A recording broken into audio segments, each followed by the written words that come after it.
we've got plants that we never knew existed. It's been marvelous. I'm there for next year, I think. Yeah, really. And I'm gonna make it a 10-foot fence. If I'm doing it, they're not getting in.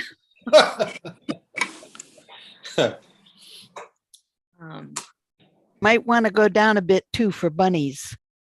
Oh, I have chicken wire at the bottom. Yeah, and Terry, I have a 3-foot fence for for bunnies as well. Yeah. Yep. So. At least we don't have groundhogs. Yeah. Yeah, not yet. Yeah. Big on the yet. Yeah, really. All the imported landscaping that comes in. Yeah. Could yet happen. Right. And we brought squirrels in with the lumber trucks, we think. Yeah. They almost had they had a raccoon ride out once. Oh, I can't remember wow. what shipment, if it was a lumber shipment or a sod. Yeah, I saw the raccoon. It was by the Nantucket Hotel. It's a good spot if you're a raccoon, so could be thriving back there. The one raccoon. It was like in November of last year. And then another one, maybe probably a different one, but maybe the same, like 4 years prior in the same location. So I remember when the squirrels came in '82, and it was just when they were starting to develop the houses adjacent to the beach club in Sconset. And we were all hunting out there, and we did our best, but it wasn't good enough. Yeah. It wasn't good enough. All right, guys. So it's 5:01. We do have a quorum here, so I'll go ahead and get the meeting started. So welcome everybody to the June 23rd Nantucket Conservation Commission meeting. As a reminder, this meeting is being held entirely remotely with all participants, at home or in their offices on their own devices. I ask that anybody who's not speaking, please make sure you have your device muted so that you're not picked up by the meeting recording. If you wish to speak, please raise your hand either in your camera window or virtually, and I will call on you. And please state your name before speaking, if you're speaking orally or if you're typing into YouTube. So with that, I will go through tonight's continuances. Under notices of intent, we have 13 Commercial Street LLC at 13 Commercial Wharf, continued until July 14th. We have Brant Point Club LLC at 6 and 8 North Beach Street and 4 Dolphin Court, continued until July 14th. We have Kane at 12 Pond Road, continued until July 14th. King 10 LLC at 21 Meter Street, July 14th. And then 0 India Street LLC at 1 Cambridge Street, Unit 2, also continued until July 14th. Under amended orders of conditions, we have Phillips Trustee at 19 East Tristram Ave, continued until July 14th. So with that, we will open under public meeting, public comment on items not being heard this evening. Sorry, I'm just giving YouTube a quick check.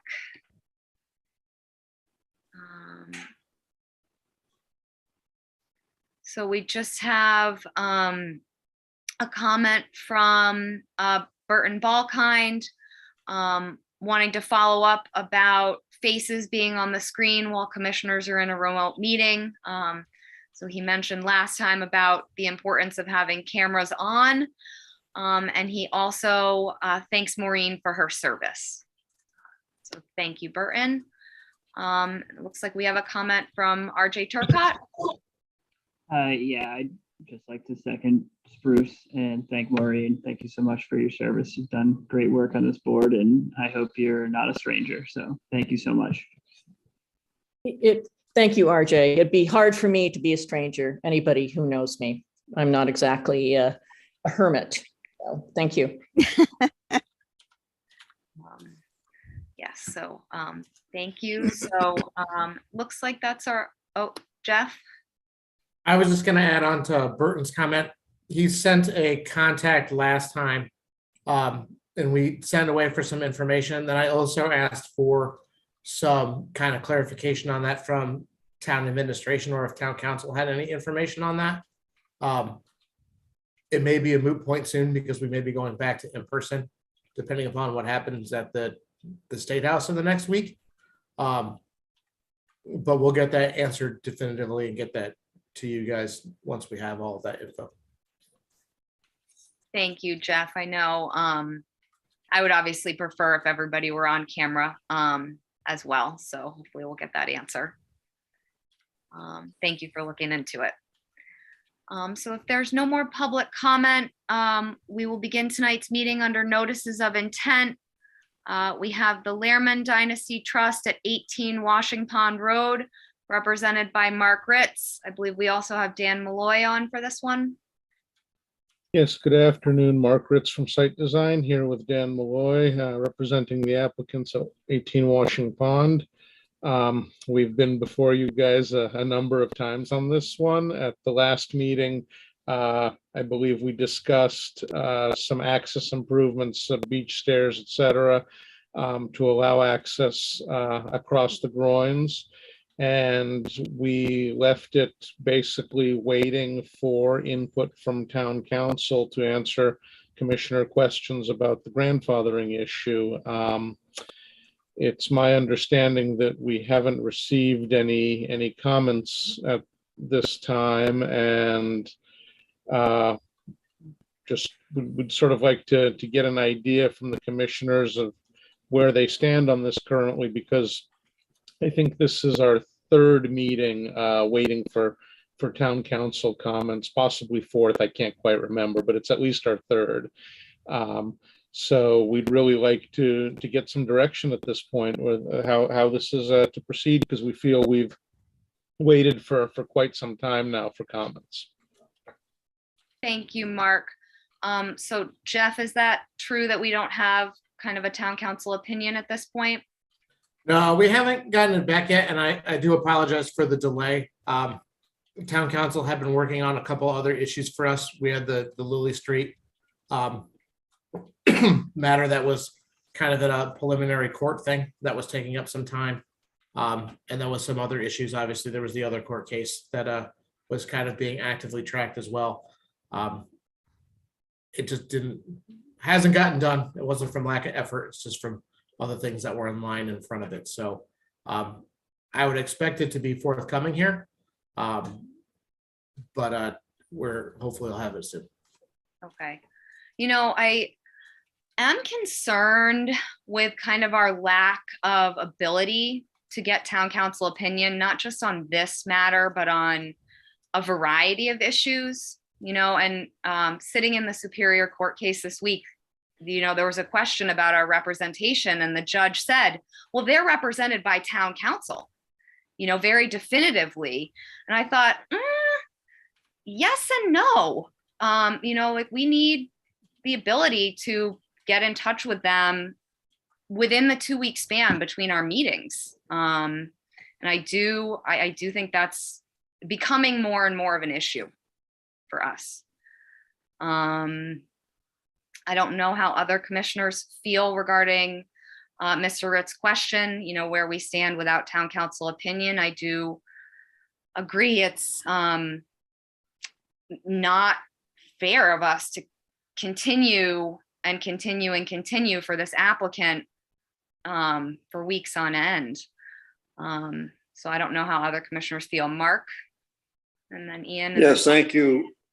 Thank you, Ashley. I did have one, I need a clarification from Mark, regardless of the town council's opinion, which will weigh on my mind pretty well. But are we clear, Mark, that your easement, or not your easement, your stairs will give the public access on top of the entire bulkhead from east to west? Because ordinarily you can't, half tide or more, you don't have access to it if you walk on the water side. Is that clear in your mind that the stairs will allow public to go up, and there'll be signage to that effect? If I may answer, yes, what we discussed at the last meeting was basically stairs that would allow you to come up on either the western side of the west groin, access the top of the bulkhead, cross the top of the bulkhead, and then come down east of the eastern groin, or do it obviously in the opposite direction. So that access would be on the top, on the landward side of the bulkhead. Thank you. Thank you. Ian, go ahead. So thank you, Madam Chair. And I share Mark Beal's concerns. And the way I see it, and I've been out there twice, I've taken pictures. And so both to you, Dan, and to you, Mark Ritz, I would say that the current plan is not acceptable to me, because it's absolutely clear to me that people will be wading in the water to get over the way that you've drawn it in the plan. And so the only thing that I would find acceptable would be if you had stairs coming from both sides up onto the actual landward side of the bulkhead, onto the sand behind the steel bulkhead. So that to me would provide public access no matter what the tide, and I would find that acceptable. And but meanwhile, I do share I can't really apologize on behalf of town council, but obviously I see why it is frustrating, and I sort of share your view, Ashley. Thank you. Thank you. Dan Malloy, do you have a response? Yeah, I just wanted to very quick respond to Ian. I understand what he's asking for the stairs. However, due to the space we have on the eastern side, it's just physically not possible to provide a clear set of steps out onto the sand beach as he's asked. We don't have physical space. It's not that we wouldn't do it. It doesn't physically fit on our property. So the stairs have to come down, and the bottom step where it'd be just above the water line, you may at a high tide get your feet wet before you get, there's just no way around it. So Dan, so I'm making a false assumption in assuming that the stone gabion on the eastern side is not your client's property? Portions of those gabions are on our property, portions of them are on the abutting property. The property line straddles the gabions, so we don't have enough real estate to extend the stairs to do what you're asking. Well, thank you for clarifying that, Dan. So that I look at that as being a real dilemma. But I was unaware of that, so I guess I didn't pay as close attention to the property line as I should have. Thank you, Ian. And Mark Beal, I see your hand back up. I want to make sure I go to Seth too. I do have to say I'm a little confused now, because I know what Mark Beal's first question was about, going over the bulkhead and being completely landward of the bulkhead. And then Ian just talked about kind of going over the two groins. So are the stairs they're gonna allow access over the bulkhead now, correct? Not just up and over each groin and then up and over again? Mark Ritz? I don't know, is it, Jeff, is it possible for you to throw the plan up so we can quickly go over that? So just sorry to interrupt, Madam Chair. Do you want the original plan with the stairs or the second plan with the stairs? The second plan with the stairs, if you could, please.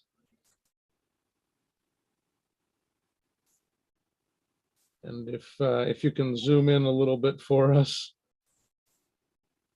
Jeff is showing if on the western groin there, on the left hand, on the eastern groin on the right hand side of the screen there, you have a set of stairs where the bottom step is close to the shaded area marked gabions, and you can see the property line cuts those gabions in half, and we have approximately 6 or 7 feet, of property between the groin and where that property line is. So you would basically walk in front of the gabions, get onto the stairs, go to the top of the stairs, which is halfway out on the groin, and then there's a platform, a landing and a platform, which you'd turn around, walk along back towards the groin, get up landward of the bulkhead, walk across the property, and on the western side of the property, there's a second set of stairs where you would access that landing at the top of the bulkhead and walk westward down the steps to the beach. Thank you, Mark.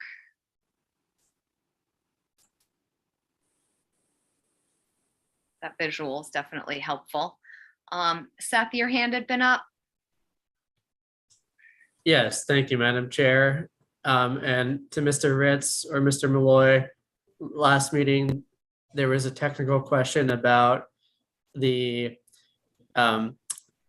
those stairs not actually intersecting the land under the ocean.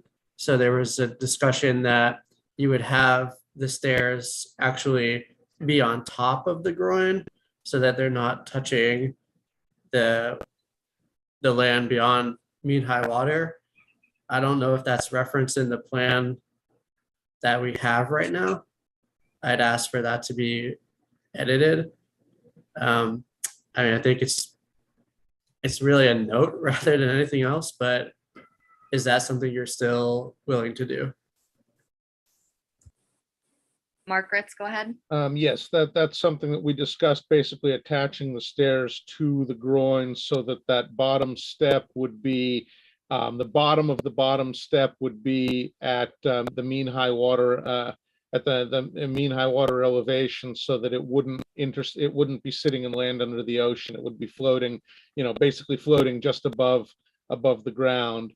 And we are willing to provide that additional information on a plan. We just didn't get a revised plan in time for the meeting, unfortunately. So we will update the plan to reflect that.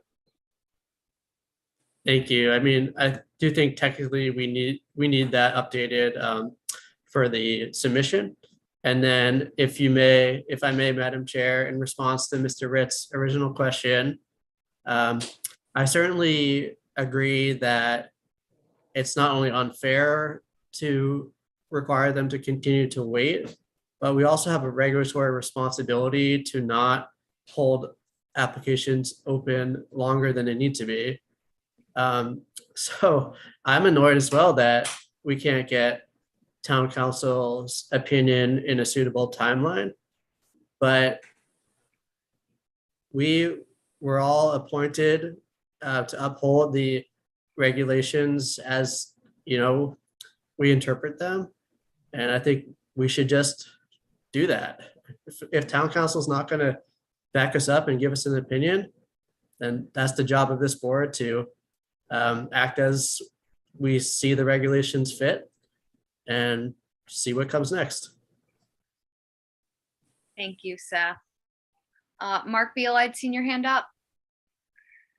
Thank you, Ashley.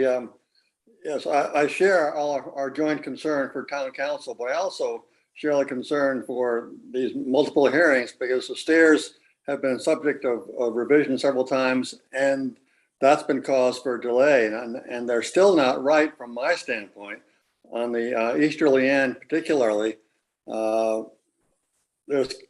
the effect of the end scouring makes the peninsula more and more obvious, the time's going to come, and with the sea level rise coming up slowly, but definitely coming, it's going to be more and more of a problem. I think you may have to either modify the bulkhead somehow, project, I know, or somehow sacrifice some land that's on the east side, so you can build stairs into the side of your property. I don't see any other way. You can't ask you to put them on a neighbor's property without an easement, and we need to have access for the public to pass and repass. So I'm still troubled by the access on the eastern end. The western end is okay for now. Can't speak for the future erosion, but you've caused the peninsula. You've caused the problem, and I think you've got to solve the problem. Thank you. Thank you, Mark. Any other questions or comments from commissioners? Ian and then Maureen? Thank you, Madam Chair, and I agree wholeheartedly with Mark.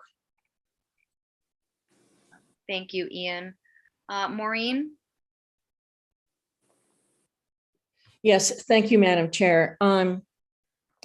What I'm thinking about is the fact that the grandfathering question aside, it is the fact that I believe it's the fact that there has been so much erosion and this whole structure is way out where it used to be. There's much less oceanward. Well, there's no more seaward, land available there. And because of that change, it makes the building of any kind of access very problematic. And access is clearly intended and required.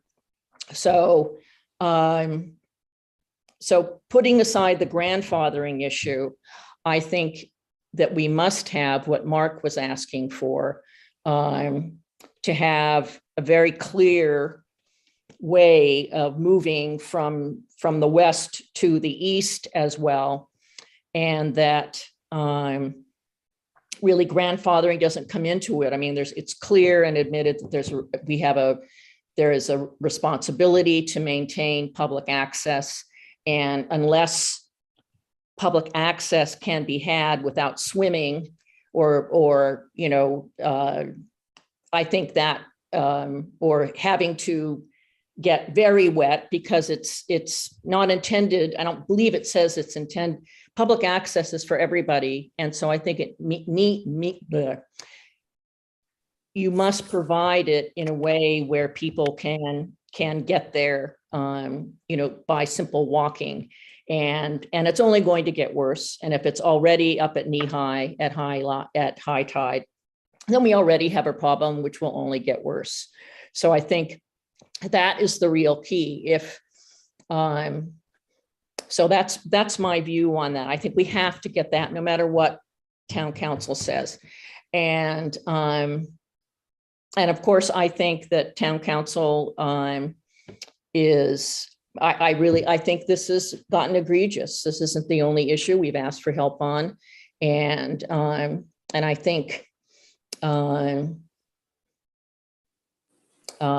know we may not be in their best graces, but I think we need to think about some kind of formal address to them in some fashion. Thank God for Jeff making the calls, but that clearly it's not getting attention from them, and they're under retainer to provide services to the town, and we are not getting the services we have asked for on any kind of timely basis. And it's not fair to us, and it's certainly not fair to the applicant. So I'm very concerned about that, and it's something that I think we need to do something about as soon as possible. Thank you. And if the applicant wants to weigh in on that, feel free, I would say. Thank you. Thank you, Maureen. Dan Malloy, do you have a response? And then Ian, I'll go to you. Try to make quick. I guess to make this short this up a little bit, and we certainly understand the commission's standpoint. Obviously the applicant isn't thrilled about continuing to wait either. And I think what we're doing, I'm listening to Mark and his comments to do with the access. I understand the concerns, but I think we're starting to get beyond the scope of what this application entails. Obviously, public access is an issue. I don't think we're going to argue that point. But I think what we're getting into in terms of right now, we're providing the best access that's physically available. Doesn't mean everybody has to like it, but considering what the access is now, what we're able to provide is certainly an improvement. And looking at altering the groin or the bulkhead or the gabions to provide better access, I think is really beyond the scope of what this application is. I think we can agree, obviously, there's active erosion and that someday this property will be back before you for something obviously more extensive than a groin because of the erosion situation. So I think I think in terms of bulkhead or groin alterations or gabbing alteration, I think that's a discussion for a future date. I mean, we can continue to have it now, but I don't think that's really going to get us anywhere. And the other thing I wanted just to the extent that you're willing to, is to try to get us almost a straw poll if we could, because we're also running up against, with the recent appointments, now we were running up against this being the last meeting for at least, I think, 2 of the commissioners. So now if we look at another continuance, we'll enter the July meeting, where we're likely going to have to withdraw and resubmit and repay the fees and redo everything, just so we can have a full commission. So it's not the commissioner's fault, but because of the long time frame here, we're getting hung up again. So I'm trying to see if it's something we can do today. If it's a condition, I understand Seth's concerned with the stairs, but if it's a simple request about the stairs being attached to the groin, that could be a simple condition of approval that could be noted on a plan, if that's something the commission would entertain. Thank you, Dan. I think we would still be able to hear this matter. I'm not sure, Linda might not be eligible anymore. I can't remember if she was recused for this one anyway, but she's missed a few, but we would definitely have at least 4 commissioners to sit.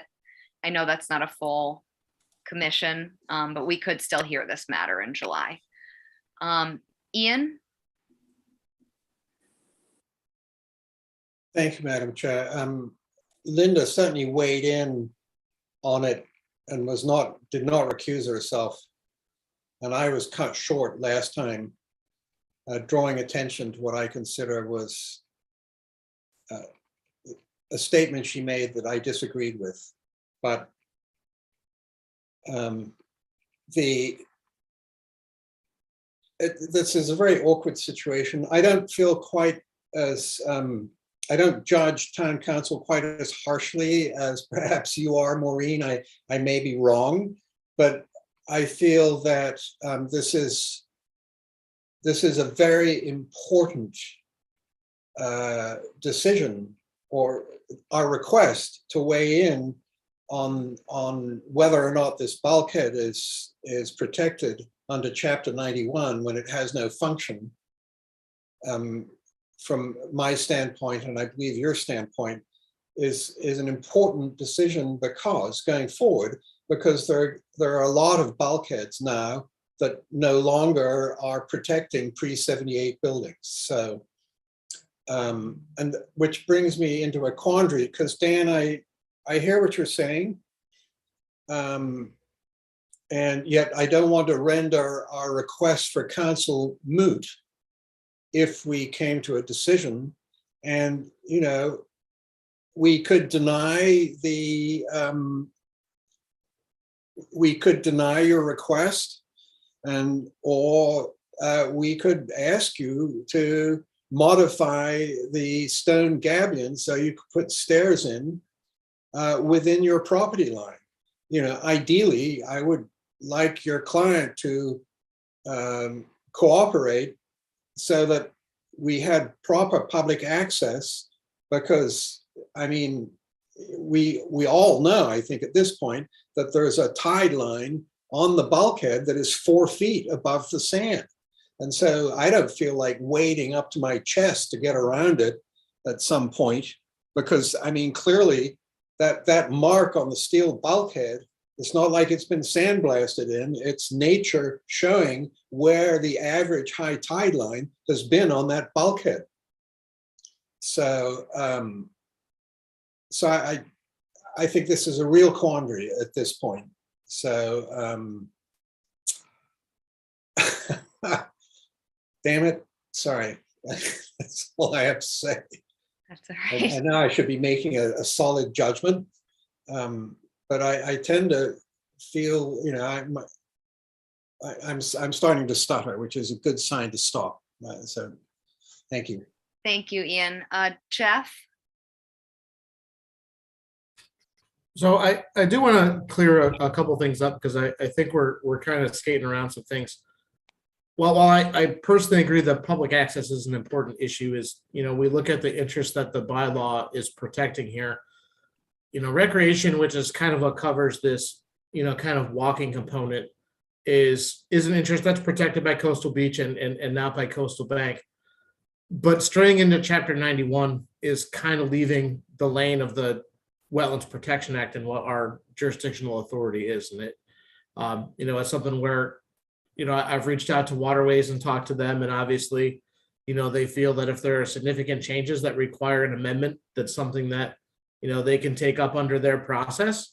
But while I'm all for trying to maintain and keep public access, I think it's something that we need to be very careful that we're still staying within our actual rules and regulations that we have. And I think we really are straying into Chapter 91. I know they blend together really easily, but it's not necessarily something that's as black and white in our regulations and in the state act for how we do that and how we protect that. And, while I think everyone's, trying to make a good effort to maintain public access here, it's really kind of on the fringe of where our authority is, because, the commission's tasked first and foremost with, public preservation of resource areas and things that are there, and making, lemonade out of lemons sometimes. But it is something where we do have boundaries to our authority, and getting into Chapter 91 jurisdiction is something that we do not. So that's there. And I just want to clear up too, because I don't want to come off as a town council defender. I know we've had our differences over time. When we submit for legal requests, it's not like I call Compliment and Page on the phone and say, I need this information. Please put it together. The process that we have, first and foremost, sometimes it takes time, right? This was one that definitely did. For when we put in a request for legal services, we first have to define what the issue is. We have to check if there's any relevant decisions within the town already. I have to reach out to other relevant agencies off island. So, speaking to DEP, speaking to Cape and Islands Concom folks, go through there first, see if they have a decision or something that's come forward. And honestly, in a case like this, that process alone really took to get the request into town admin complete for even chance of approval to go to town council. In this case, took almost 4 weeks just to do from all the information that came in. So we try to get those things done as quickly as we can, getting information on something like this, where we're talking about coastal engineering structure, repair and replacement. There's a lot of information to sift through and to get to boil that down. So the delay isn't simply that town council hasn't wanted to do it or hasn't had time to do it. It's also that the first part of it was getting to the point where we qualify for town council use. So that was part of the delay. I just wanted to clarify that because it's not all on them. Some of it is just a function of time and the process that the town's established to request that, or town council would get overwhelmed with requests from our board and other boards to get there and to put that together. And that's where we got our information from, the Cape and Island folks, that they see this typically, these repairs get permitted as repairs. Mass DEP typically permits these kind of the same way. I think there's some value to be gained in some of the grandfathering questions on this for sure. But getting all that information leading up to that took some time. So I apologize for that and that part of the delay. But that's kind of what's been going on in the background too. I'll stop talking now. Now, thank you for clarifying that, Jeff. I do remember that you are asked to go through all of those hoops essentially. And I think they in themselves are a little bit problematic in certain cases, obviously, to be timely, but thank you for all the work you've put in. Seth, I saw your hand up. Thank you, Madam Chair. I agree entirely with one thing that Jeff said, and I disagree entirely with another thing. I have been vocal in the past to say that, we don't have any purview over Chapter 91. And I know other commissioners may disagree with me, but we really can't regulate that process. We need to stay within the Wetlands Protection Act and the local regulations. However, as Jeff said, in the resource area of Coastal Beach, recreation is a protected interest of Coastal Beach. And in the characteristics of that protected interest, it doesn't only say access, it says unobstructed access along shore. So unobstructed is a pretty strong word. And I think that gives us full authority to require that projects that are no longer providing that access do provide that access somehow. I also agree with Mr. Malloy entirely on one thing and disagree with him entirely on a different thing. I agree with him that, you know, it's not really within our realm to tell an applicant to do work beyond the original scope of the notice of intent. So although I hear what Mr. Beal is saying, and I would love to see the gabions or the groin modified, that's really outside of the scope of their work. If they offer to do that, that's fine. But I don't really think we can constrain permitting decisions to you know, things that aren't really within the scope of work. But I do think access, unobstructed access, or if unobstructed is impossible, the least obstructed access possible needs to be provided on that site, you know, per our local regulations. And if it can't be provided, then that's a big problem. So I appreciate the time. Thank you, Seth. I know I've mentioned this before, although, you know, I wish they were not rebuilding the groin. And I don't love the stair design. I do think, you know, my opinion is that they could qualify for this in the way that it is. Whether I, you know, really enjoy that or not is an entirely different thing. But I do think they, with the grandfathering, would be allowed to rebuild. And I, you know, appreciate that they're adding stairs, especially given the site constraints. So there you have it. Mark Beal, did you have your hand up? And then I saw Ian. Mark, you're muted. Thank you. I was commenting on Seth's remarks, and that is, I know it's outside the NOI that they submitted. I was hoping they might volunteer something. And based upon what we have before us now, I'm not favorable to approve it. So if the application wants to go forward with my negative vote, so be it. But I just would like to see some improvement for the access, and if it requires a new NOI, so be it. But I'm not happy with the current submission. Thank you. Thank you, Mark. Ian?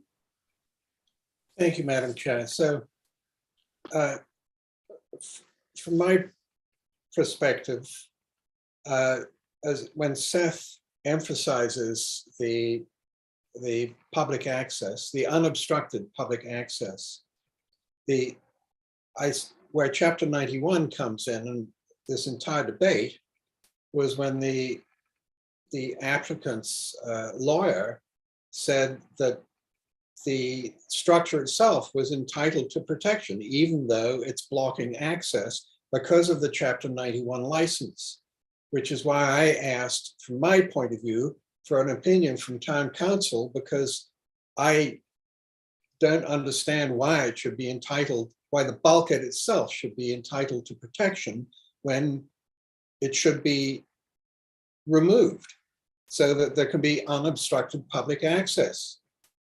And which is why, in my mind, I link the two. Having said that, I'm pleased that the client is providing some form of access, and I wish the client would provide more access. And so I'm afraid with Mark, if they want to go ahead, I would also vote against it, despite being pleased that they are doing, from their perspective, their best in in helping the public in this matter. Thank you. Thank you, Ian. Any other comments or questions from commissioners before I open it up to the public? Maureen? Yeah, just quickly, this is why I think we need an opinion from town council, because we have the whatever protections chapter 91 gives.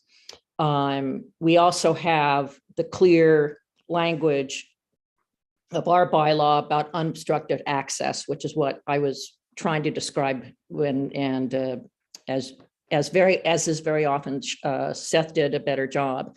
So to me, we have these two things at kind of loggerheads, and we need clear guidance as to, okay, does the protection provided by 91 and the ability, if you assume that means the ability to repair, does that trump the need to have unobstructed access pursuant to our bylaw? And that seems to me to be the issue, and I can't decide that.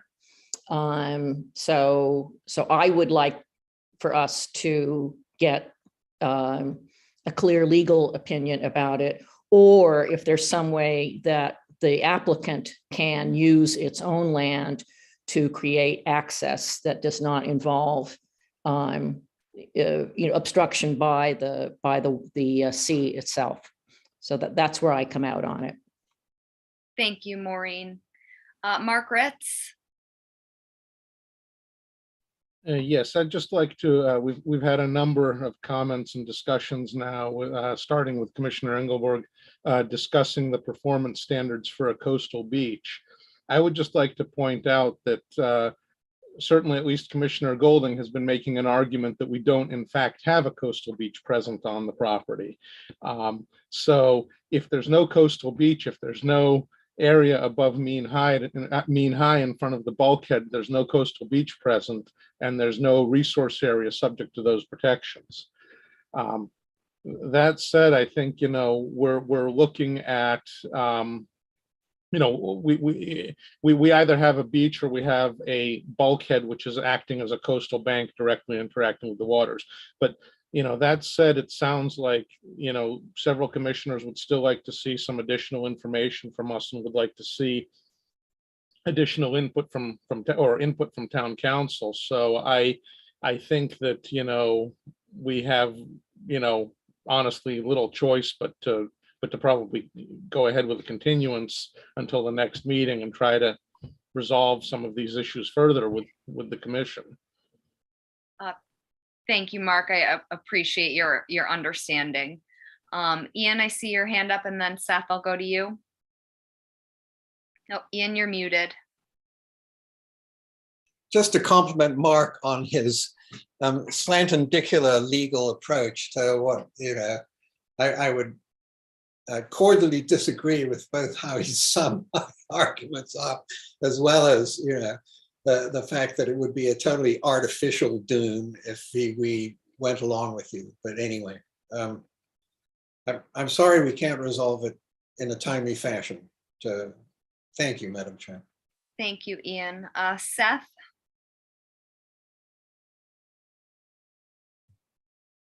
Thank you, Madam Chair. And if what Mr. Ritz is proposing, that there's no coastal beach, is true, then that means the bulkhead itself is acting as a coastal bank, but the groins, which are actually the topic of substance in this application, would then be inland under the ocean. And inland under the ocean, by our local bylaws, it says that no coastal engineering structures are permitted.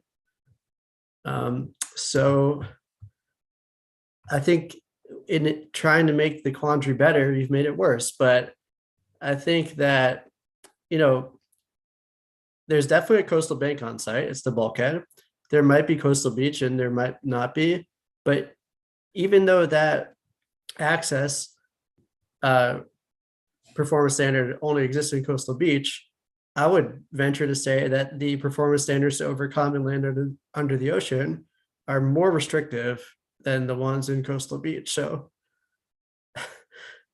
I don't think that's an argument you really want to go down the path on, but I'll leave that up to you. All right, thank you. Mark Ritz. Well, this gets back to the ultimate argument we're having. We and our legal counsel feel that the bulkhead, the groins themselves are pre-78 grandfathered structures, which as such, you know, we've made our case as such, they themselves are subject to a reduced set of your regulations as grandfathered structures. And I know we're not going to resolve that, so I'm not going to rehash all of that, but that's basically, you know, it comes down to the crux of the matter that, you know, basically we need to wait for, it sounds like we need to wait for input from town council. Yes, thank you, Mark. And just shows you guys have had a leg up with council representation from the beginning, and we've kind of been waiting. So again, we really appreciate your understanding there, as I know you and your clients don't want to delay this any longer. I do want to take public comment. However, it does not look like we have any. So if anybody has any public comment, pipe up now. And if So- not, Ian? Ashley, I'm sorry to beat this subject to death, but you know, if town council came and said it wasn't, in their opinion, entitled to protection under Chapter 91, then, you know, at one level, I would ask for its removal. But at another level, rather than years of appeal, I would be satisfied with decent public access over it. And so I would encourage you to come forward, from my perspective, with a design that allows the public to get over it, you know, without having to wade to the stairs. Thank you that's my final comment. Thank you. Thank you, Ian. And thank you, everybody, for weighing in on this one. It does not appear that we have public comment at this point. So Mark Ritz, our next meeting is July 14th. Would you like to continue until then? Please. Okay. And again, thank you for your understanding and your applicant's understanding. Thank you all for your time. So that moves us on to Crenshaw at 24 Almanac Pond Road, represented by Brian Madden. Hi, everyone. Brian Madden from LEC Environmental Consultants. At the last meeting, we continued the project to allow for Natural Heritage to provide their determination letter, which has now been issued. And I had also indicated that I was going to be submitting a monitoring report as part of the restoration work activities on site. I was out there 2 weeks ago and everything was looking good. And I had taken a bunch of photographs, but I got back to the office and somehow the photos got corrupted on my phone. So I will be submitting a supplemental monitoring report when I'm able to take new photos, but I did relay that to Jeff, and everything's looking good out there. And I guess I'll turn over to questions if there are any. Thank you, Brian. Are there any questions or comments from commissioners? I know I just had one that I should have asked last time. You have the split rail fence proposed. It's just split rail fence, right? You're not going to add any chicken wire or any other kind of fencing? Correct. Yeah, just split rail.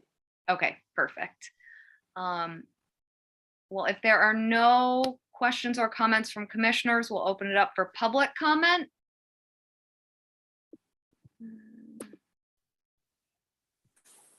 Does not appear that we have any public comment on YouTube. So Jeff, do we have everything we would need to close this one? Yes, you do. Brian, would you like to close? Please. Is there a motion to close? Motion made by Maureen. Is there a second? Seconded by Mark. So by roll vote, Beal, Aye. Engelborg, Aye. Arisman, I, Golding, Aye. Phillips. Aye. All right, that carries unanimously. Thanks so much. Take Thank you. care. You You too. too. So that moves us on to HMSW LLC at 25 Sankaty Head Road, represented by Mark Ritz. Good afternoon, Mark Ritz from Site Design, representing the applicants at 25 Sankaty Head. Hopefully this one will be a little less controversial than my previous presentation. What you have before you is a request to do a little bit of reconfiguring of an existing house and swimming pool. Overall, everything is staying within the footprint of the current house, patio, and decks. We're just rotating a pool and taking off the southeastern portion of the house and reconfiguring it slightly a little bit further, basically mostly out of the 100-foot buffer with some decking inside the 100-foot buffer. There's no structural work inside the 50, and everything is almost entirely within previously, altered footprint and deck, patio, and house footprint. There was a small cabana that was partially inside the 100. It's moving outside of the 100. But really, it's just a bit of a reconfiguration of the existing house. And I'll be happy to answer any questions. Thank you, Mark. Are there any questions or comments from commissioners? Yeah. Ian, go ahead. I'm sorry, Mark, but I found the drawing that you included. Jeff, would you really put it up? Would you put it up on the screen, please? I know the other one.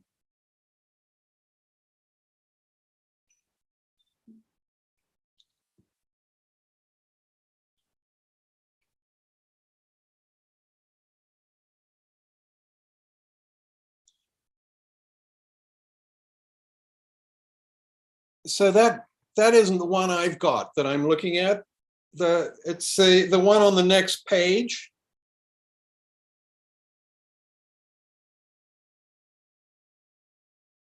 It's the one on page 38. Yeah, that one.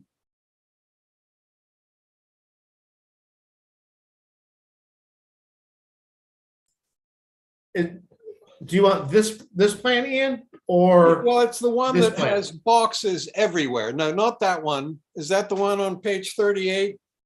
This is Yeah, the it one on is. page 38. Yeah, that one. So I'd like to actually, the way it came through on my iPad, I just found it, I couldn't understand what they were doing with where they were moving the new building, or how they were moving the house. So that was Jeff, that's the same plan as the one on page 38 is the same plan that you had showed previously. It's just attached to the, a copy of it is just attached to the end of the order, and a copy was sent unattached. So if you rotate that one and zoom in on it, it's the same plan that you had put up earlier. Oh, this is the plan that I had put up earlier. Yeah. The same one. If Ian, if we'd like to discuss, if it's easier to see on this version, can certainly try to help answer any questions about the configuration. The old house is shown underneath in the pale gray line with the angled slashes on it. Yeah. The proposed new house is the bold black line. The proposed addition is the bold black line above that. And there's some proposed decking, which is labeled deck to the north of that. So the bold black line is added to the existing building? Added to the existing. Got you. Underneath it, the portion with the crosshatch is what's being removed. the part that's kind of to the south Okay. of that. So the actual footprint of the house is actually, I believe, decreasing slightly. Right, right. And then the pool is being rotated from where it is 90 degrees and being put in a different portion of the existing patio, but is still outside the 50. It's kind of a bit of a zero-sum game on that. Thank you, Mark. I appreciate that. And yes, I feel less confused. Thank you. Thank you. No, it is. There's something about the plans where the yellow boxes come up that it's more difficult to navigate. Margaret's, what is the erosion rate here? The erosion rate here is on the order of a foot or so a year, 1.5 feet. It's pretty slow. The top of Coastal Bank Line was approved, I think, about 2.5 years ago when we came in with a septic NOI, and we updated it slightly on this plan. I went out late spring or mid-spring, I'm sorry, this year, and did a GPS survey again, and we had lost about, on the order of about a foot, 1.5 feet over about a 2.5-year period, and most of that was sort of, under, stuff that was kind of overhanging that had come down, but maximum loss was about 2 feet over that 2.5-year period. Okay, thank you. I'm just always worried about the coastal development with erosion and how close it is to the bank. Well, this area fortunately is considerably lower than Sconset to the south, and doesn't seem to be moving backward as quickly at this time. So That is good. Any other questions or comments from commissioners? Looks like no, so we'll open this one up for public comment. Public comment on 25 Sankaty. It does not look like we have anything on YouTube. So Jeff, do we have everything we would need to close this one? Yes, you do. Mark, would you like to close? please. Is there a motion to close? Motion made by Seth. Is there a second? Seconded by Ian. So by roll vote, Beal, Aye. Engelborg, I was distracted for a moment. that's all right. Arisman, aye. Golding, Those dancing girls, Mark. Aye. Phillips. Hi. All right, that carries unanimously. Thank you. The girl just walked in. Can't argue with that. No. All right, so that moves us on to 18 Tennessee Avenue LLC at 18 Tennessee Avenue, also represented by Mark Ritz. Once again, Mark Ritz from Site Design, representing the applicants at 18 Tennessee.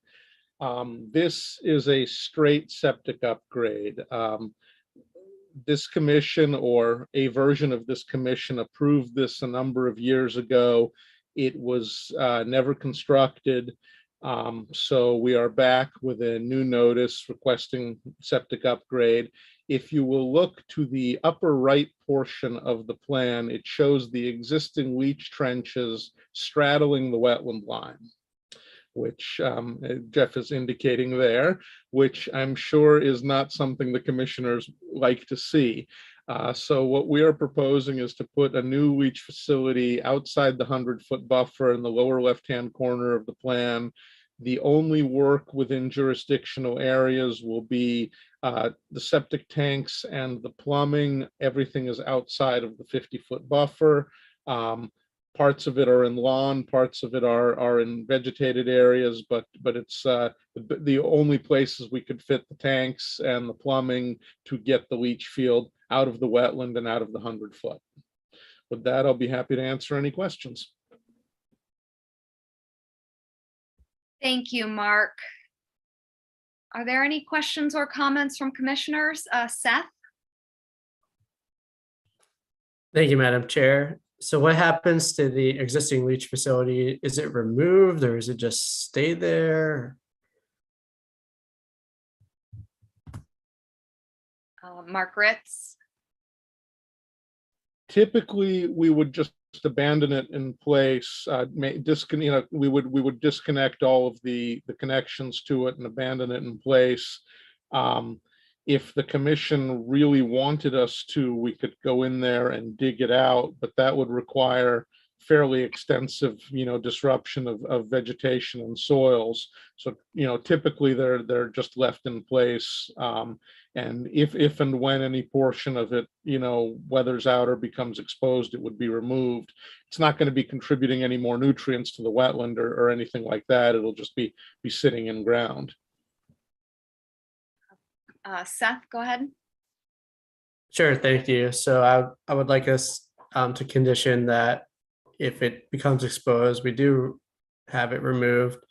And then also it doesn't sound like any work has to happen in the wetland. So, I'm just worried if there's work that's actually happening in the wetland, they would need a waiver, but it sounds like nothing is proposed at this time. No work is proposed in the wetland. We would sever those connections, close to the house, so that just cut the plumbing and cap it, so that nothing would be flowing into that field anymore. Thank you, Mark. Jeff, I see your hand up, and then Ian will go to you. So really quickly, for septic system abandonment, they also have to file with the Board of Health to abandon that tank, and they have to demonstrate to them through field inspection that tank, usually the bottoms get broken out and they get filled with sand after the plumbing connections get removed. But that does get physically inspected by them in that process. So that would render that leach field completely useless at that point. But the condition to remove is a good idea. Thank you, Jeff. Ian? Jeff answered what was going to be my question about the tank. So. Perfect. All right, any other questions or comments from commissioners? Looks like no, so we'll open it up for public comment.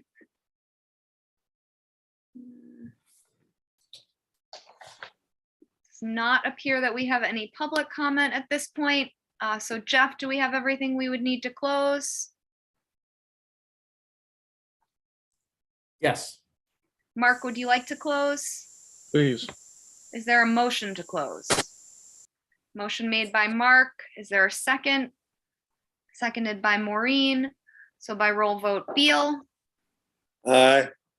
Engelborg, Aye. Arisman, aye, Golding, Aye. Phillips. Aye. All right. Thank you. Thank you. All right, so that moves us on. We don't have any RDAs. Was that Maureen's multiple personalities? My phone and computers have been totally bizarre lately. I don't know if anybody else, I'm having lots of troubles. That's the first time I've quacked, so I have no idea why. I just got it. Mhm. I thought you were going to burst forth in song. Aye. I know I just got an internet connection that's unstable, which I don't normally get. So it might just be one of those days. All right, so that moves us on. We don't have any RDAs tonight to minor modifications. We have Nantucket Island's Land Bank at 158 Orange Street. And we have Rachel Freeman on to represent this. Good evening, Madam Chair. My name is Rachel Freeman. I am representing the Nantucket Land Bank for a minor modification at 158 Orange Street. This property is a 1.4 acre property, and we are proposing or requesting permission to install a bench. And the property is predominantly within the commission's jurisdiction. On the harbor water side, it's on the harbor and followed by a salt marsh, and then that backs into a bordering vegetated wetland, leaving just a little upland close to Orange Street. We are requesting permission to put the bench in basically between the two resource areas, pretty much on the 100-foot boundary of both the bordering vegetated wetland and the salt marsh. The bench installation includes cement footers, which it is our typical bench installation that's done the same way at all of our properties, and like the classic land bank bench that you see at the Creeks Preserve property just up the way. And I'm just trying to find the dimensions of the cement footers, which I believe are 24 inches deep. But let me just double check this before I say it. See, there, Jeff has it before I do. 2 16-inch wide, 24-inch long, and 32-inch deep holes will be filled with concrete to secure the bench to the ground. Other than that, I don't expect any disruption on the property. We're requesting the commission's permission to do this on an existing permit as a minor modification to the existing permit. Thank you, Rachel. Does anybody have any questions or comments? How about rocking chairs? I'm a big fan of rocking chairs to relax. I would love to see some at the Creeks Preserve on the porch. Rocking chairs are not accessibly or AAB compliant. So, oh my goodness. It's a good idea. I like it.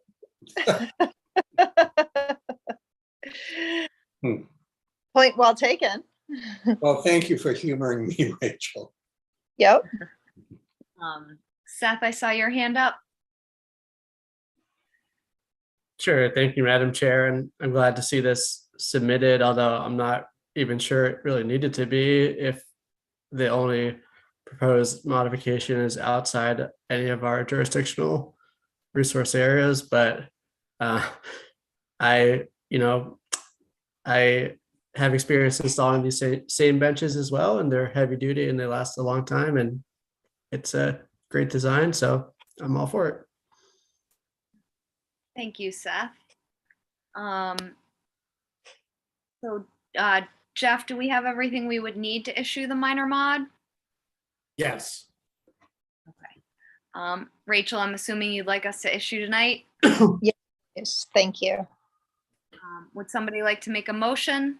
So moved. A motion made by Ian. Is there a second?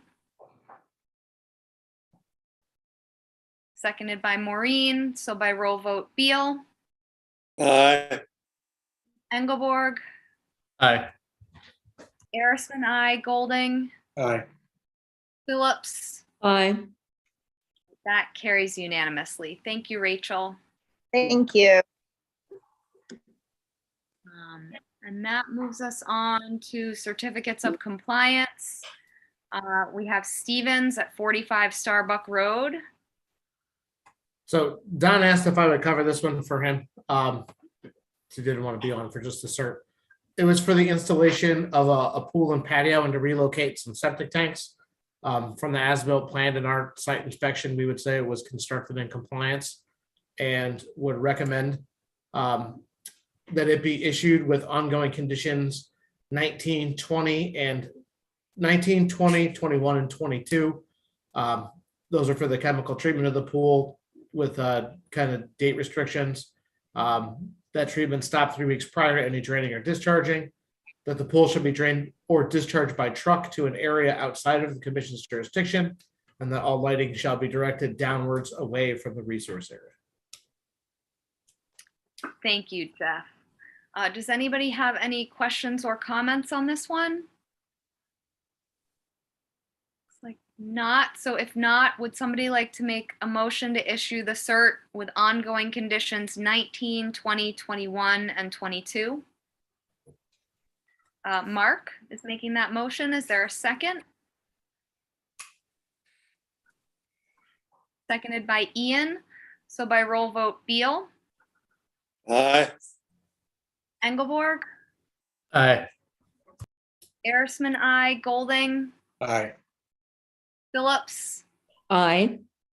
That carries unanimously. And that moves us on to orders of conditions. You know, Jeff emailed these out earlier. And we have Crenshaw at 24 Almanac Pond Road to start. Yes.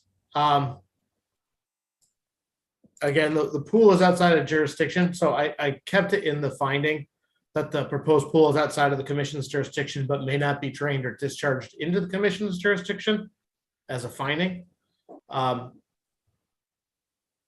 And then I just had our basic fill provision because the rest of it seemed fairly straightforward. I'm happy to take any Thank you. other ideas. Yeah. Does anybody have any questions or comments on this one? Looks like no. So if not, would somebody like to make a motion to issue as drafted?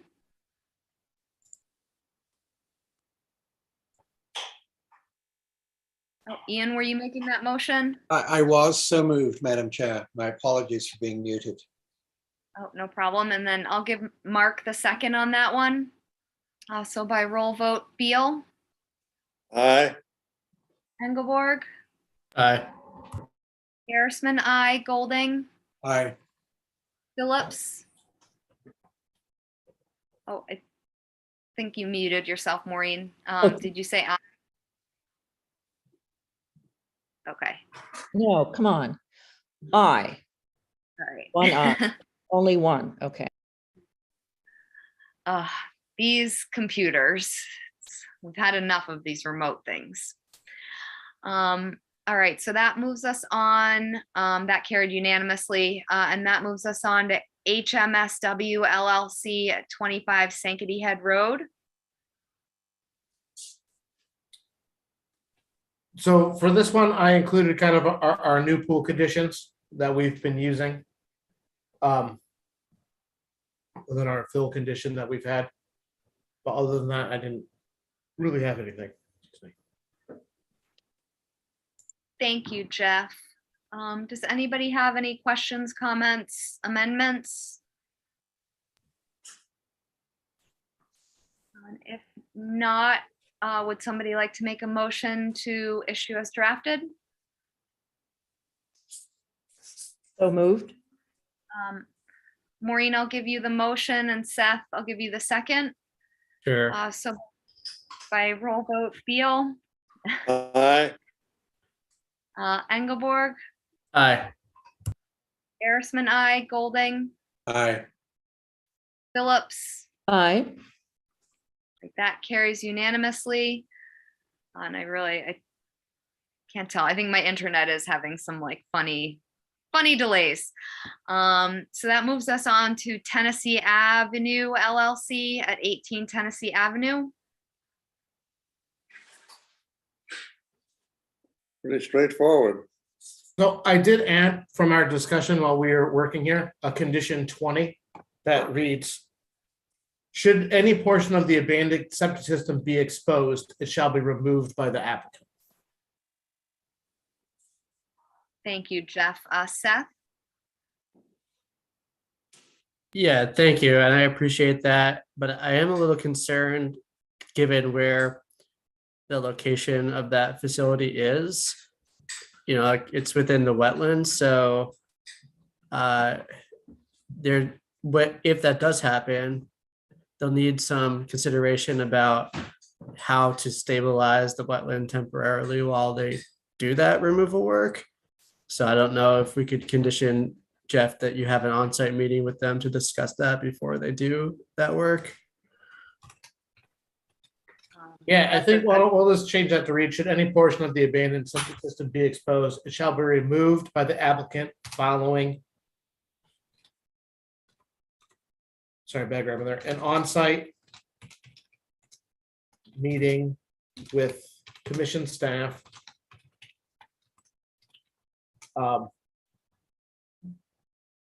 Covering, well, let's leave it as that, with an on-site meeting with commission staff, covering the removal Actually, I'll change it to in regards.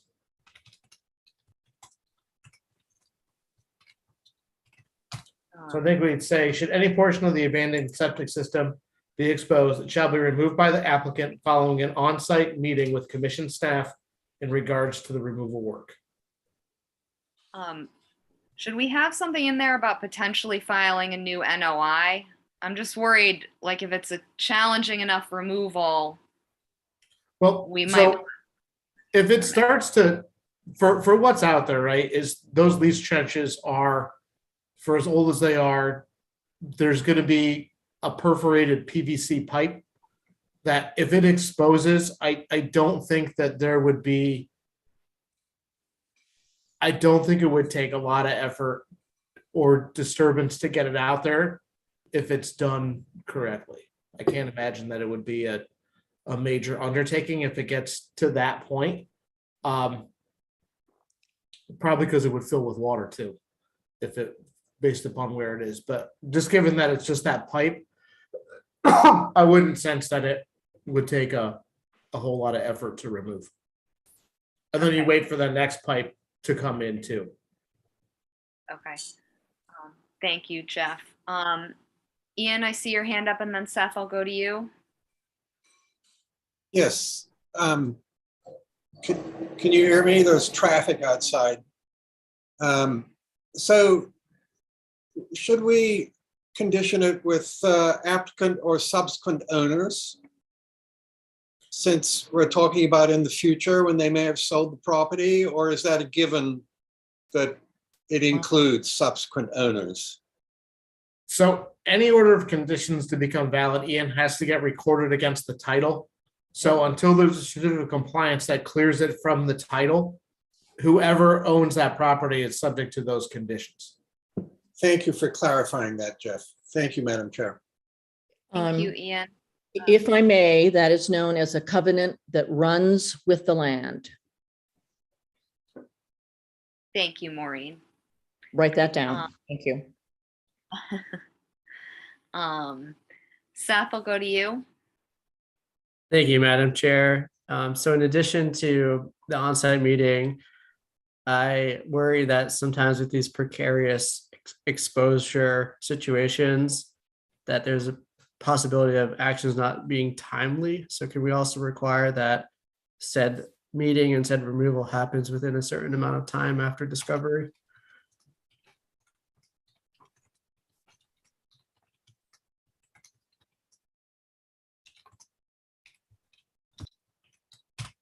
So I just added on to the end of that previously. This shall take place within 10 days of discovery. Thank you, Jeff. Any other amendments to this one? And if not, would somebody like to make a motion to issue as amended? Motion made by Mark. Is there a second? Seconded by Maureen. So by roll vote, Beal, Aye. Engelborg, Aye. Arisman, aye, Golding, Aye.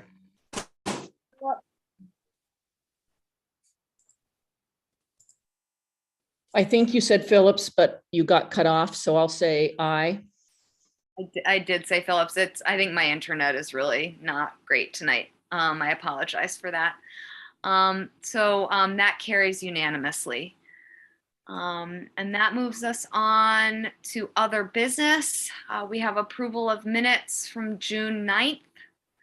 Thank you as always, Terry, for the minutes. I'm not sure if anybody has any questions or amendments. And if not, would somebody like to make a motion to issue as drafted? So moved. All right, motion made by Ian. Is there a second?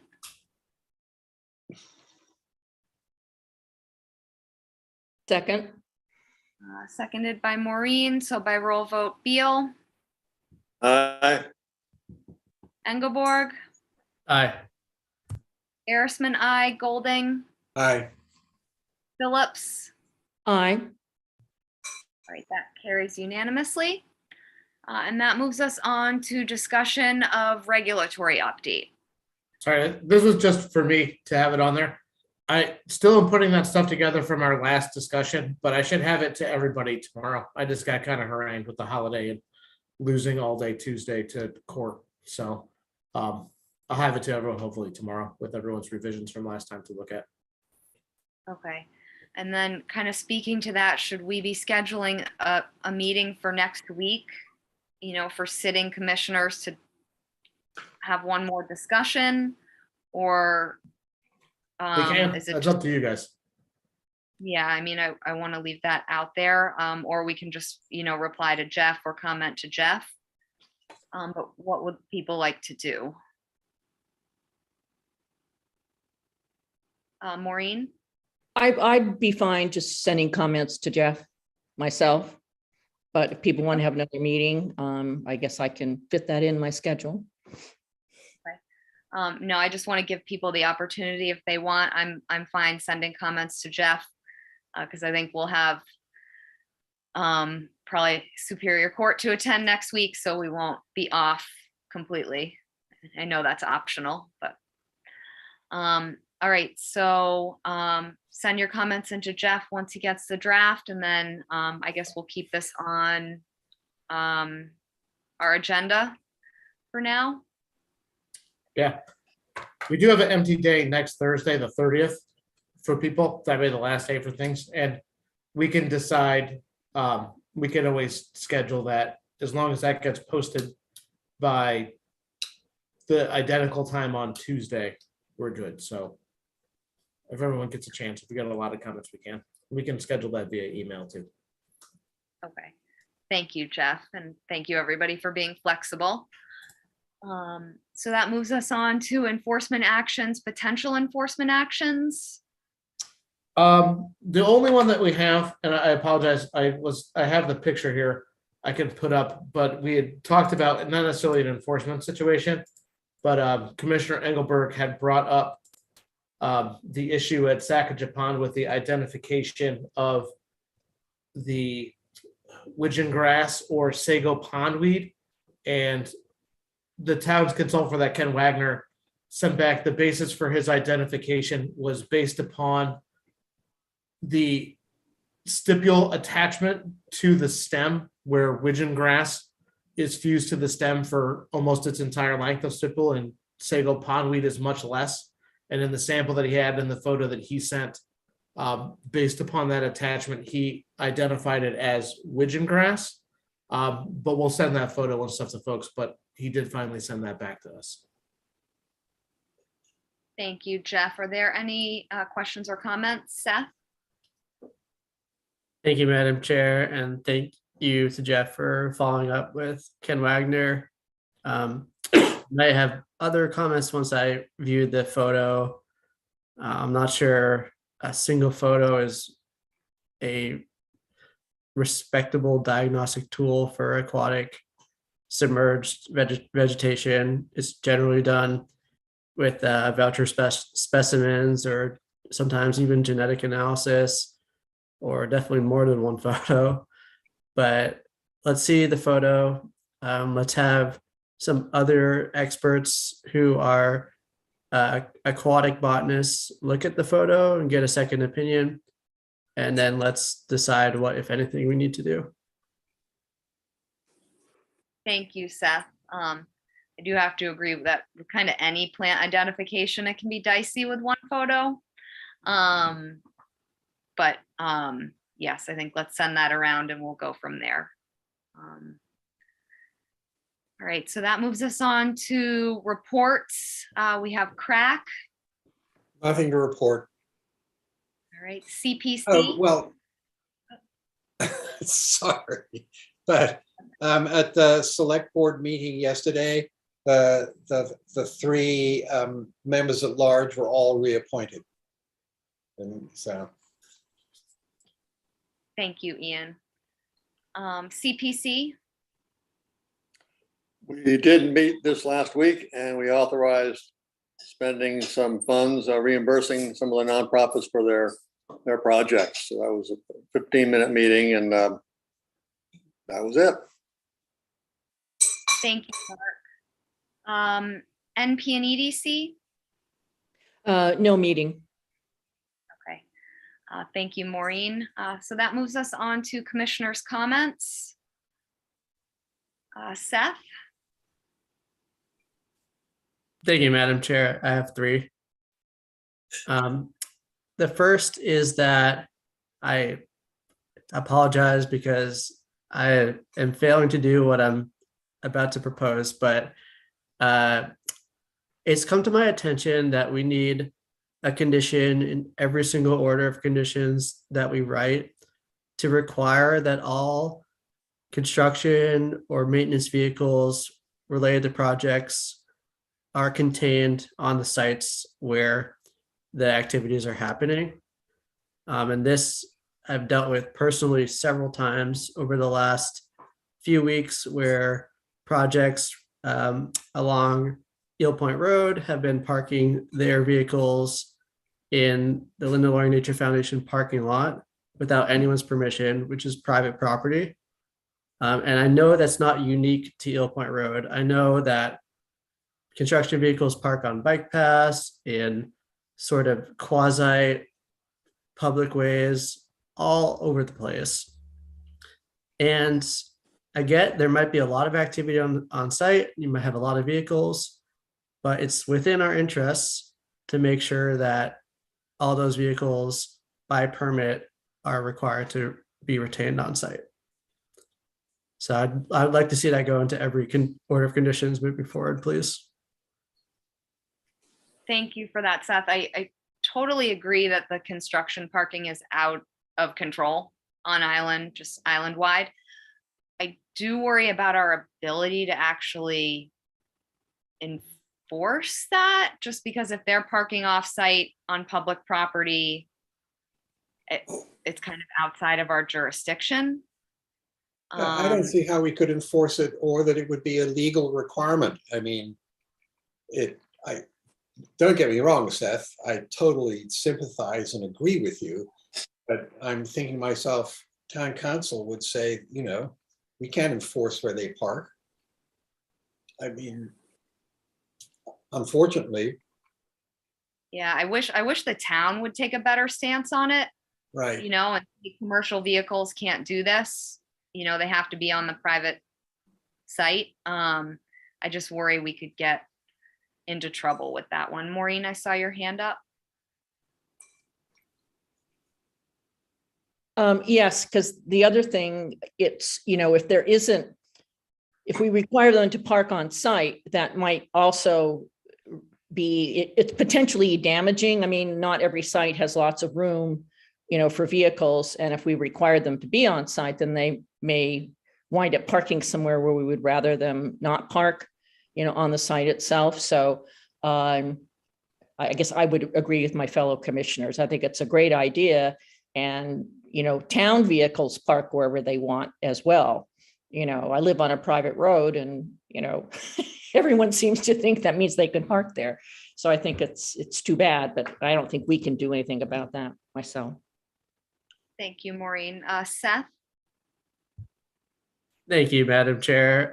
And thank you to the commissioners. I hear your comments and I understand them, but if I may ask staff to maybe look into this a little bit and see what's possible.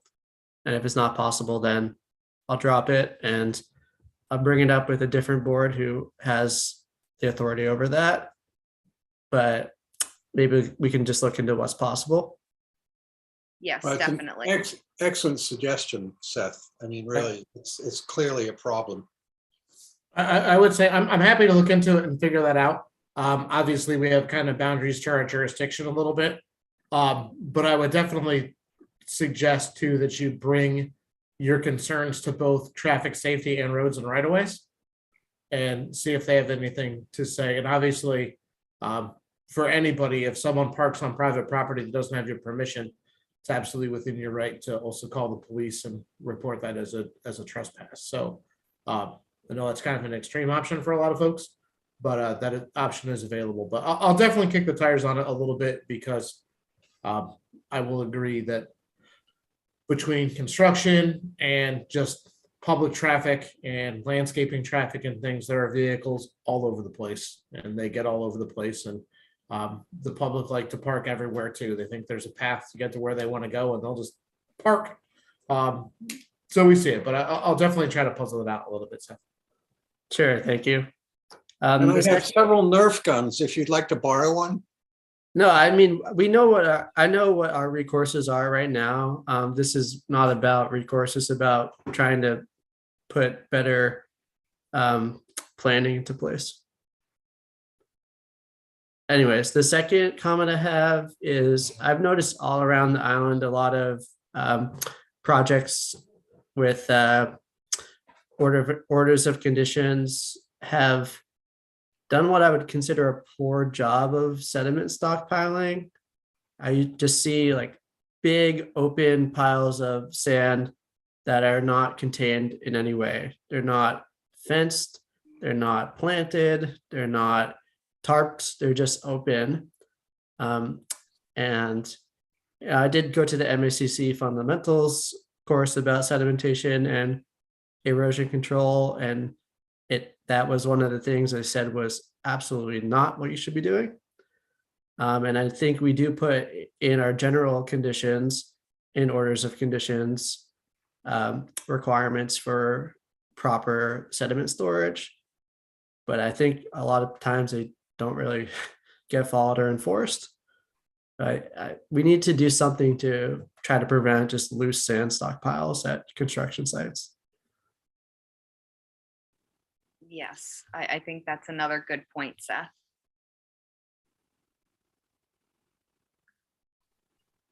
Did you have a third comment? I do have a third, yeah. My third comment is I just want to personally thank Maureen for her service. I would like to say it's been an absolute pleasure to be on the commission with you for over the last 3 years.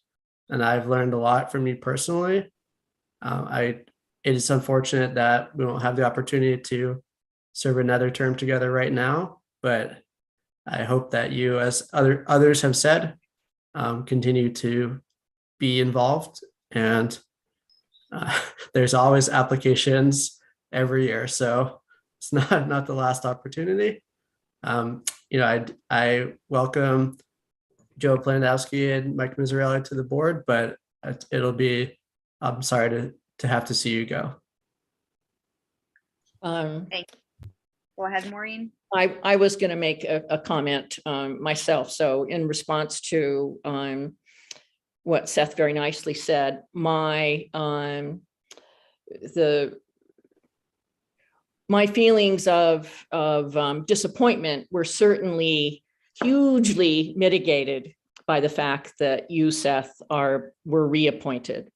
And that makes all the difference in the world to me, because we will continue to have a very well qualified core of people on the commission. And that, I think, is absolutely critical. So I think it's a much better result than if both of us had not been reappointed.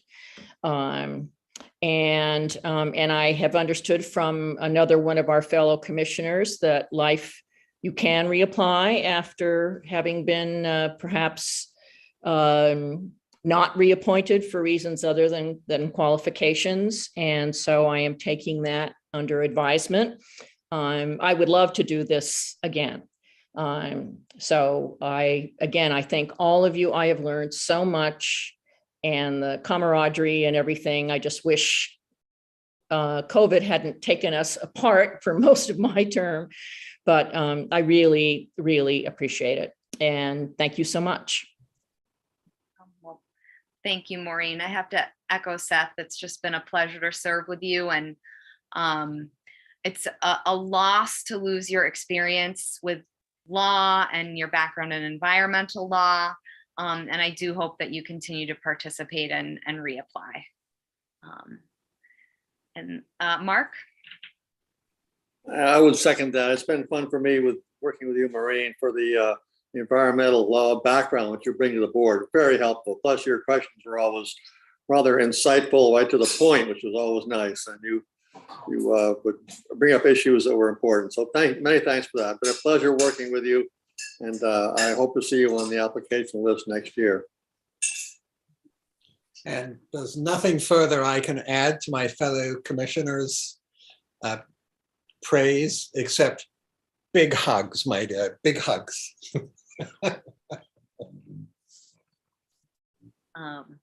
And I have one kind of comment aside from that. So I know, Seth, you've brought this up recently about our ability to participate in like open space protection and just kind of thought around the island. And over the past couple of weeks, I've really been noticing issues with our beach access points. And I know it was brought up at the select board meeting, about Nantucket, as that's, in a real conundrum right now. But I was out at Pocomo, in the little bit of town parking that's there, there's a tremendous ravine essentially that's been created from storm water flowage, from rain. Monomoy, not the drive-on part, but the other public beach has kind of the same sort of erosion that's actually going under their Jersey barrier. Cisco's eroding a lot. And I'm just, thinking that we need to be a bigger part of the conversation about protecting these town resource areas, because they obviously need permits for production, but I'm just worried that the towns may be getting a little behind the 8 ball with everything that they have on their plate, and we might need to maybe be a little bit more active. Just because, again, I'm worried we're going to lose these public access points before we know it, and there just seem to be more problems than ever before. Maureen? Yeah, I'd like to add that our group out here, the Nantucket Conservation Association, we've been working with the town about this and trying to get pressing them for ideas and what can be done. And we've got, the various roads that go there. We also have the problem of Millie's Restaurant, which operates as if it has, access to all of the beach access there and the parking and everything else. So we have there's some real problems there. So I think if we could also work with the Civic League, I think the various neighborhood associations involved, I'm sure there are some that have the same concerns that Nantucket Conservation Association has, and we could work, those associations could work together with the Concom. So I think that's very important. And that would be one place I would look to that would maybe be able to be helpful. So thank you. I think that's a very good idea. Thank you, Maureen. So yeah, I just wanted to put that on the radar. If there are no other commissioners' comments, I'll give it over to Jeff for administrator staff reports. No, I'll just say thanks to Maureen too. It's been great. I mean, I've seen more commissioners here than probably anybody at this point from previous lives to now, and you're definitely in the upper tier of all of them. So thank you for the time. We've had a lot of difficult applications through the years and things that are there, and excellent patience and valuable input. And I think everyone said hopefully we'll see you at least back with your hat in the ring, or who knows, maybe there are other opportunities that you can lend your expertise to that the town will still benefit from your knowledge and expertise. So I won't drone on and on like everybody else. Everyone else already has it. So, but we'll see. And really quickly, the other thing too, just for the group, our next meeting on July 14th, obviously we'll have a few things on the agenda just to remember to everyone. We have to do election of officers, appointments to boards and committees. Obviously Maureen was our NP and EDC representative, so we'll have to have someone go on to NP and EDC. So please keep that in mind. We'll have to do all that. And then the big question of the night is, do we want to do the 14th in person or remotely? So the governor's order allowing remote meetings ends July the 15th. So we technically can do it remotely currently. State legislation wise, the House has passed an extension for remote meetings until, I believe, December 1st of 2023. That's still pending, I believe, in the Senate, and then we'll have to go to the governor's office, obviously. I don't know if that's going to get done in time for the second meeting in July, but I think for the four of you that are going to be there, if you would rather do it in person and have the two new commissioners be there in person and meet everybody in person, or do it over Zoom, I leave that up to you. I have the community room reserved and have a Zoom link in case we want to do it this way. So I'm covered either way, but I'll leave it up to you guys. Thank you, Jeff. I'm honestly fine either way. Although it's nice to be in the same room, I do understand that for like project representatives and things, being in person can be more of a challenge. So like I said, I'm fine either way. We can meet the new commissioners at site visits as well. So how does everybody else feel? Does anybody feel strongly one way or the other? I'll defer to the chair. Okay. Is everyone deferring to the chair? Sure. And I'm going to say keep it remote for that meeting since we're still allowed, and that's kind of what we've been doing. And then I guess We'll just find out if the new commissioners are 5'6" or 6'8" at the site visits. yeah, and I will say, gives. Oh, go ahead, Ashley. Sorry. No, go ahead, Jeff.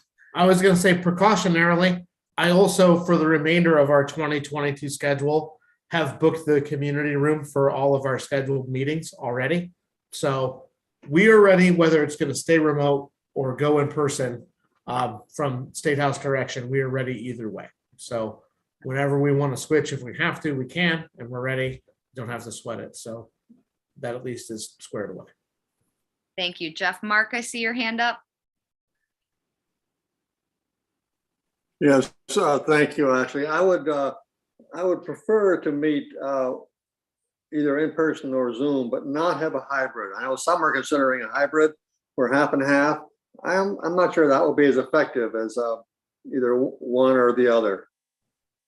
I'd be curious to hear others weigh in on that, but that's just my opinion. Thank you. Yep. Thank you, Mark. I am 100% against hybrid, like 100%. I watched the select board last night, and it's literally the select board and like town employees, and then everybody else is Zooming in hybrid. And that to me is a nightmare to kind of run and organize. So that's the way I feel. Jeff? I'm just going to go on record and saying I hate hybrid beyond anything, because really what I dislike, and this has happened to me at a select board meeting, just what Ashley said, is there's a level of preparation that you can do to go talk about something at the select board meeting. And when you have someone sitting at home with access to their full computer and whatever they have, to just sit there and like bombard you with like information after information, it sucks to sit there and be like, I'll have to look into it. I'll have to look into it. And they just keep going because the world is at their disposal and you're standing at a microphone going, this is what I got. Like, it stinks. It makes a very unfair playing field for things. It's just, I don't like it. That's just I'm glad I brought it up. We're in agreement. So as we say in the farming business, we're unanimous. Exactly. Do I have hybrid cars and leave the hybrid meetings at home? Exactly. There we I go. like that. I like it. All right. So if there are no more reports or comments, the last item on our agenda is executive session.